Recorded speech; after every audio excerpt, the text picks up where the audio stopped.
ಪಿರಿಯಾಪಟ್ಟಣ ತಾಲೂಕಿನ ಬೆಟ್ಟದ ತುಂಗ ಪಂಚಾಯಿತಿ ಸುದ್ದಿಗೆ ಗ್ರಾಸವಾಗಿದೆ. ಕಚೇರಿ ಕಡತಗಳಿಗೆ ದುಷ್ಕರ್ಮಿಗಳು ಬೆಂಕಿ ಹಚ್ಚಿ ನಾಶಪಡಿಸಿದ್ದಾರೆ. ಪಂಚಾಯಿತಿಯಲ್ಲಿ ನಡೆದಿದೆ ಎನ್ನಲಾಗಿರುವ ಅವ್ಯವಹಾರಗಳನ್ನು ಮುಚ್ಚಿ ಹಾಕಲು ಈ ತಂತ್ರ ಬಳಸಿರುವ ಶಂಕೆ ವ್ಯಕ್ತವಾಗಿದೆ. ಅಭಿವೃದ್ಧಿ ಅಧಿಕಾರಿ ಚಿದಾನಂದ ಈ ಬಗ್ಗೆ ಪಿರಿಯಾಪಟ್ಟಣ ಪೊಲೀಸ್ ಠಾಣೆಯಲ್ಲಿ ದೂರು ದಾಖಲಿಸಿದ್ದಾರೆ. ದಾಖಲೆಗಳು ಮತ್ತು ಕಡತಗಳು ಸಂಪೂರ್ಣ ಸುಟ್ಟು ಕರಕಲಾಗಿವೆ. ಸಿಬ್ಬಂದಿಯೊಬ್ಬ ಕಂದಾಯ ವಸೂಲಿ ಮಾಡಿದ ಸುಮಾರು 8,000 ಹಣವನ್ನು ದುರುಪಯೋಗ ಮಾಡಿಕೊಂಡಿದ್ದ ಎಂಬ ಮಾಹಿತಿ ಲಭ್ಯವಾಗಿದೆ.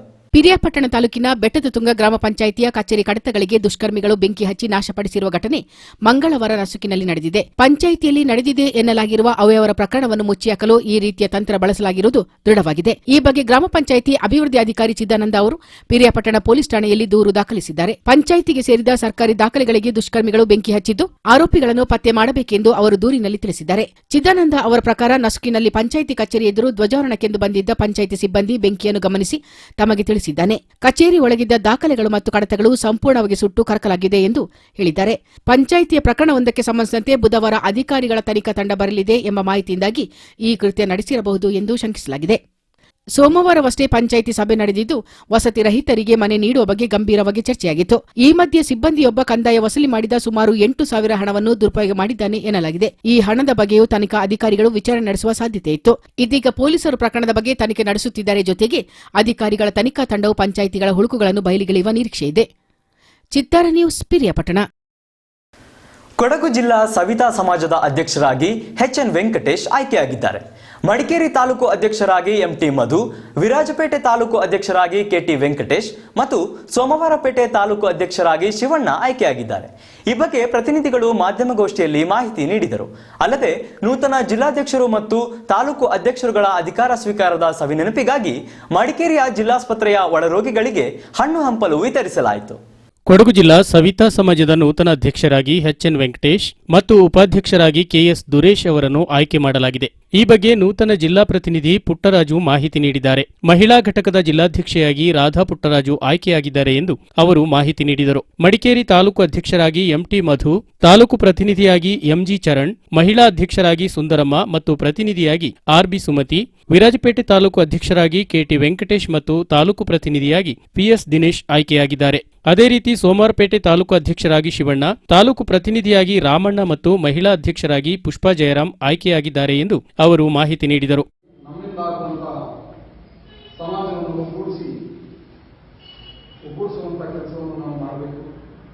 ಸಮಾಜಕ್ಕೆ ಮುಂಬರುವ ಏನು ಸರ್ಕಾರದ ಅನುದಾನಗಳು ಏನಿದೆ ಅದನ್ನು ಸರಿಯಾದ ರೀತಿಯಲ್ಲಿ ಅವರಿಗೆ ತಲುಪಿಸುವಂತಹ ಕೆಲಸವನ್ನು ನಾವು ಮಾಡಬೇಕು.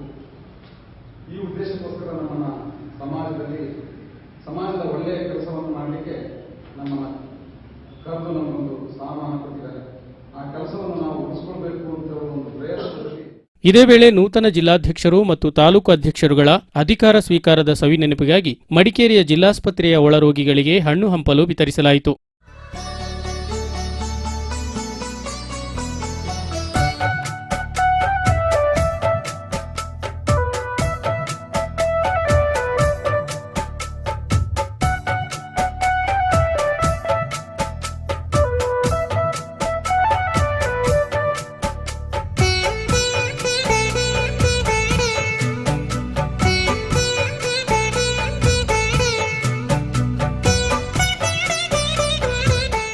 ಈ ವೇಳೆ ಜಿಲ್ಲಾಧ್ಯಕ್ಷ ಎಚ್.ಎನ್. ಅಶೋಕ್, ಜಿಲ್ಲಾ ಪ್ರತಿನಿಧಿ ವೈ. ಪುಟ್ಟರಾಜು, 3 ತಾಲೂಕುಗಳ ಅಧ್ಯಕ್ಷರು ಮತ್ತು ಪಿ.ಎಸ್. ದಿನೇಶ್ ಹಾಜರಿದ್ದರು. ಚಿತ್ತಾರ ನ್ಯೂಸ್, ಮಡಿಕೇರಿ. ಇದೀಗ ಹಾರಂಗಿ ಜಲಾಶಯದ ನೀರಿನ ಮಟ್ಟ ನೋಡಿ ಬರೋಣ.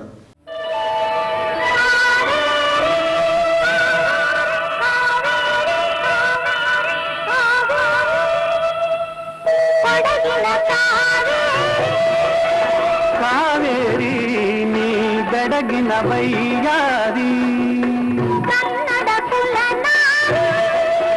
ಕಾವೇರಿ ನೀ ಒಲವಿನ ಸಿಂಗಾರಿ. ಮತ್ತೊಮ್ಮೆ ಹೆಡ್ಲೈನ್ಸ್.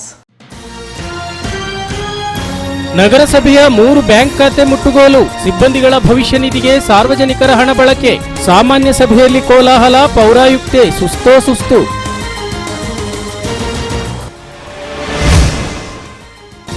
ಕೊನೆಗೂ ಖಾಸಗಿ ಬಸ್ ನಿಲ್ದಾಣಕ್ಕೆ ಮುಕ್ತಿ ನೀಡಲು ನಿರ್ಧಾರ. ದುಡುಕಿನ ತೀರ್ಮಾನಕ್ಕೆ ಬಿಜೆಪಿ ಸದಸ್ಯರ ತೀವ್ರ ಅಸಮಾಧಾನ. 2 ಕೋಟಿ ಬಿಡುಗಡೆ, ಶನಿವಾರ ಸಚಿವರಿಂದ ಶಂಕುಸ್ಥಾಪನೆ.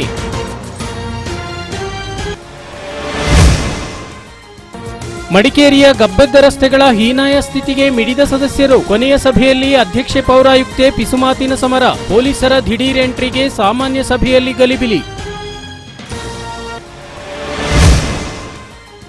ತನಿಖಾಧಿಕಾರಿಗಳ ನಿರೀಕ್ಷೆಯ ಬೆನ್ನಲ್ಲೇ ಕಚೇರಿ ಕಡತಗಳಿಗೆ ಬೆಂಕಿ. ಬೆಟ್ಟದ ತುಂಗ ಪಂಚಾಯಿತಿಯಲ್ಲಿ ಘಟನೆ, ಪೊಲೀಸ್ ದೂರು. ಪಂಚಾಯಿತಿಯಲ್ಲಿ ಭಾರೀ ಅವ್ಯವಹಾರ ನಡೆದಿರುವ ತೀವ್ರ ಶಂಕೆ.